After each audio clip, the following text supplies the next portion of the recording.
Hello student, आज की इस वीडियो में मैं आपको अभ्यास टेस्ट पेपर कक्षा 8वीं का सप्ताह 3 का सोल्व करवाऊंगा। और आज की इस वीडियो में मैं आपको सामाजिक विज्ञान का पेपर सोल्व करवाऊंगा। लेकिन उससे पहले अगर आपने अभी तक चैनल को सब्सक्राइब नहीं किया है तो सब्सक्राइब कर लीजिए और वीडियो को लाइक कर दीजिए, ताकि जैसे ही कोई मैं नेक्स्ट वीडियो डालूँ उसकी नोटिफिकेशन आप तक सबसे पहले पहुँचे। तो यहाँ पर हमारा सबसे पहला क्वेश्चन आता है कि नीचे दिए गए मानचित्र को देखिए। तो आपको इस मानचित्र को देखना है। इसके बाद यहाँ पर आगे है कि छायांकित क्षेत्र में कौन सी फसल बहुतायत से उगाई जाती है। तो इसका सही उत्तर है ऑप्शन सी, चावल यानी धान। इसके बाद दूसरा प्रश्न है कि अगर आप अपनी कक्षा में हैं और भूकंप आता है तो खुद को बचाने के लिए तत्काल आप क्या करेंगे। तो इसका सही उत्तर है ऑप्शन बी, शिक्षक के निर्देश का इंतजार करेंगे। इसके बाद हमारा प्रश्न क्रमांक 3 है, निम्नलिखित में से उपनिवेशी शोषण के दौरान भारतीय हथकरघा उद्योग के निम्नीकरण के क्या कारण थे। तो इसका सही उत्तर है ऑप्शन ए, मशीनों द्वारा निर्माण सस्ती वस्तुओं का ब्रिटेन में आयात। इसके बाद हमारा चौथा क्वेश्चन है, नीचे दिए गए रेखा चित्र में कौन सा जलवायु प्रदेश 10 डिग्री नॉर्थ अक्षांश से 10 डिग्री साउथ अक्षांश के बीच दर्शाता है। तो इसका सही उत्तर है ऑप्शन बी, भूमध्य रेखीय जलवायु प्रदेश। इसके बाद हमारा पांचवा प्रश्न है, निम्नलिखित विकल्पों में से भारत में औपनिवेशिक शोषण के दौरान कौन सा एक सामाजिक सुधार हुआ। इसका सही उत्तर है ऑप्शन डी, सती प्रथा का अंत।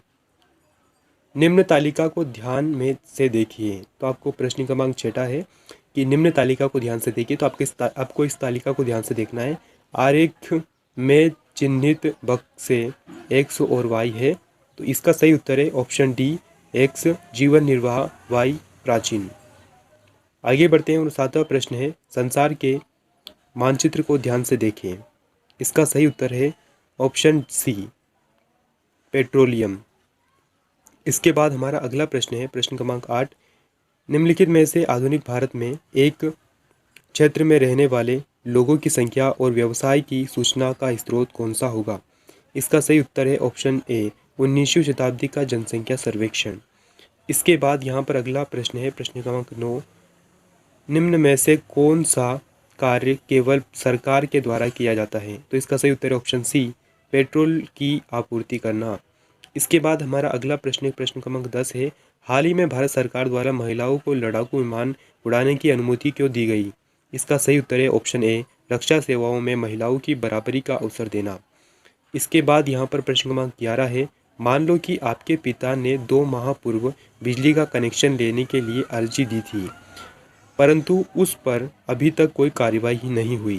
निम्नलिखित में से कौन सा अधिकार आपको यहाँ जानने में मदद करेगा कि बिजली विद्युत विभाग ने क्या कदम उठाए हैं। तो इसका सही उत्तर है ऑप्शन डी, सूचना का अधिकार। इसके बाद हम आगे बढ़ते हैं और हमारा अगला प्रश्न है प्रश्न क्रमांक 12, निम्न तालिका का अवलोकन करें। तो आपको इस तालिका का अवलोकन करना है, इसे पढ़ना है। और इसके बाद यहाँ पर निम्न में से कौन सा चित्र उपयुक्त तालिका को दर्शाता है। तो इसका सही उत्तर है ऑप्शन सी। इसके बाद यहाँ पर अगला प्रश्न क्रमांक 13 है, विधानसभा चुनाव कराने के लिए एक राज्य को विभिन्न क्षेत्रों में विभाजित किया जाता है, इस क्षेत्र को कहा जाता है। इसके क्षेत्र को कहा जाता है ऑप्शन सी, चुनावी क्षेत्र। इसके बाद यहाँ पर अगला प्रश्न है प्रश्न क्रमांक 14, लोकतंत्र में मीडिया की भूमिका होती है। तो इसका सही उत्तर है ऑप्शन सी, देश में हो रही घटनाओं की जानकारी उपलब्ध कराना। प्रश्न क्रमांक 15 है, एक किसान ने टमाटर की फसल पर 3000 रुपये खर्च करके उसे 4000 रुपये में बेच दिया।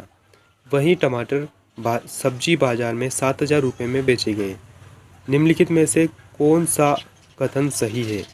इसका सही उत्तर है ऑप्शन ए, सब्जियों के व्यापारी को सबसे अधिक लाभ हुआ। तो आज की इस वीडियो में बस इतना ही, मिलते हैं नेक्स्ट वीडियो में। तब तक के लिए जय हिंद, जय भारत।